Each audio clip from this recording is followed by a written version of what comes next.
Hello guys, Google యాడ్స్లో మనం campaigns create చేయాలంటే first Google ads account స్ట్రక్చర్ని మీరు అర్థం చేసుకోవాలి. మీ జీమెయిల్ అకౌంట్ ఫస్ట్, దాన్ని ఫాలోడ్ బై క్యాంపెయిన్స్ ఏ విధంగా క్రియేట్ చేస్తాం, ఫాలోడ్ బై యాడ్ గ్రూప్స్ ఏముంటాయి, వాటి కింద కీవర్డ్స్ ఏం టార్గెట్ చేయాలి, యాడ్ కాపీ ఎలా ఉండాలి.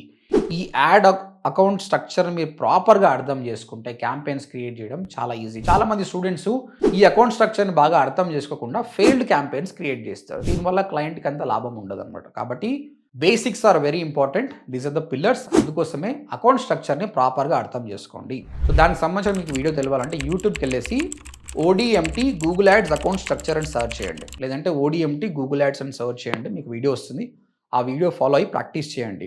ఏమైనా క్వశ్చన్స్ ఉంటే కామెంట్లో పెట్టండి, నేను రిప్లై ఇస్తాను. సో ఒకవేళ మీరు వీడియోస్ చూసి నేర్చుకోలేను అనుకున్నప్పుడు you can join hour course అండి. ODMT.in అని టైప్ చేసి వెబ్సైట్కి వచ్చి చూడండి. అక్కడ 2 ప్రోగ్రామ్స్ ఉన్నాయి. 45 days ప్రోగ్రామ్, అది 8,500, and 3 months programme 25,000. Good news ఏంటంటే ఇప్పుడు 3 months కోర్స్ ప్రోగ్రామ్ ని మనం 6 months కోర్స్ చేసినాం. ఇందులో 4 months కోర్స్ ఉంటుంది, ప్లస్ 2 months ఇంటర్న్షిప్ ఉంటుంది అనమాట. 6 months కోర్స్ చేసిన స్టూడెంట్స్ కి చాలా నాలెడ్జ్ ఉంటుంది. ఓకే, ఇంకేమైనా క్వశ్చన్స్ ఉంటే ODMT.in విజిట్ చేయండి. Thank you.